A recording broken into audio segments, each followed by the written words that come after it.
Welcome back to your Feel Good Breakfast Show Expresso right here on SABC3 on this Mahala Thursday. Now, our special guest today has been called the Clint Eastwood of South African motorsport. He's the most gifted driver ever to come out of South Africa.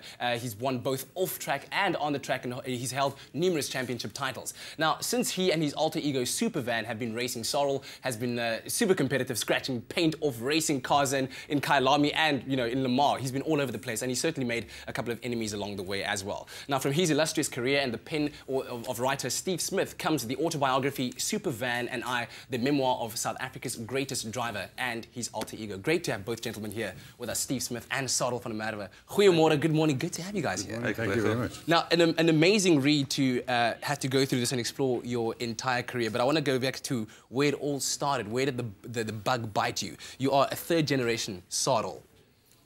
Yes, fourth. Fourth generation, yes, from great-grandfather, grandfather.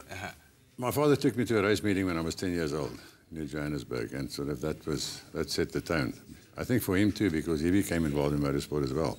He was a quantity surveyor, and then he started both racing and rallying, so I was exposed to it from a very, very early age, and it always seemed like a hell of a nice job to have. Yeah. Now, I don't think your father really knew what he was getting himself into when he let that bug bite you, because there's a photo over here in one of the first couple of pages that shows a picture of you when you were in Afrikaans Hoërskool Affies, and you were in standard 8, and something happened there. You crashed your dad's prized possession, the Porsche. Let's talk about that story. How did that happen? You know, obviously as a schoolboy, naughty things happen, but this was huge. We were busy with the standard 8 exams in those days, and we used to borrow my father's car and quickly go to school, write the exam and come back, a friend of mine and myself.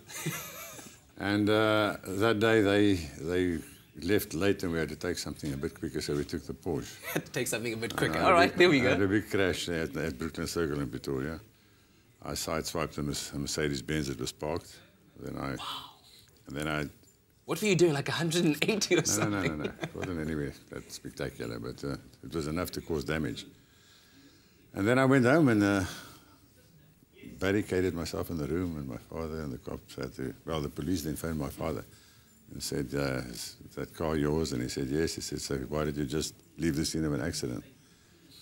And he said... So you left the car at the scene? No, I didn't. I left the scene with the car. Yes. And they said, why did he leave the scene of an accident? So he said, this is my home address. You better get there before I do, otherwise you're going to investigate a murder case as well. Oh, my word.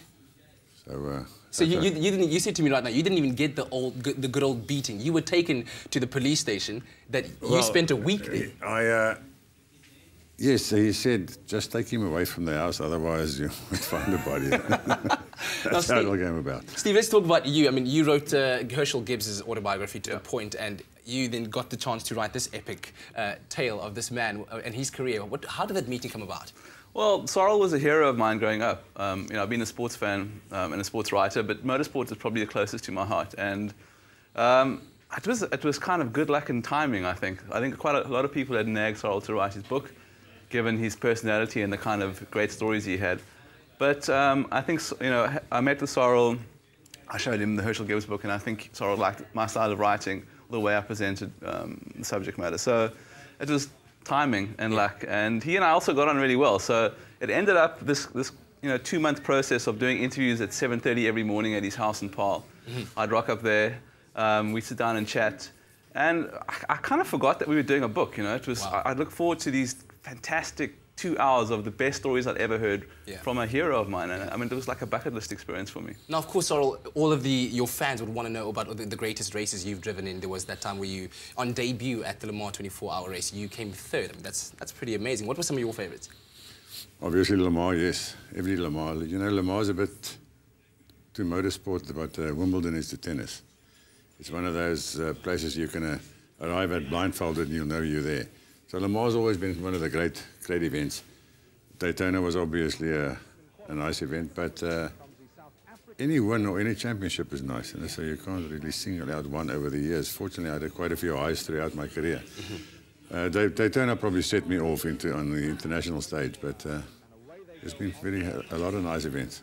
And tell me, one thing that struck me when I read about the '86 Le Mans race, where you came off a lap earlier, and in came your driving partner, who then in the next lap tragically passed away. Yeah, that was That was like a wake-up call, you know. You're always close to danger, but it hardly ever hits that close to home. And that's a bit of a wake-up call. But I think if you worry about stuff like that, then you shouldn't be there. Very true. You know, it's not like a golf where it's you and the ball and the golf club. There's so many side inputs in a motor car. There's somebody builds the gearbox, somebody builds the engine, somebody builds the car, somebody builds the tires. So there's a million people involved in actually getting the car on the road. And any one of them could have screwed up at any given time. So if you worry about that, you shouldn't be there. And then one last question. Your one favorite car that you drove throughout your career? It was a BDA Escort, the old rally car. I won quite a lot of championships with it, and it's my personal favorite. Beautiful stuff. Well, gentlemen, thank you very much for joining us in studio and showing us this book. We are giving away 5 copies of this book signed by Sarel himself. All you have to do to stand a chance to win Supervan and I is SMS the keyword win, your name and your city to 33728. Lots more to come. Stick with us on Expresso. Stay with Expresso and SABC3.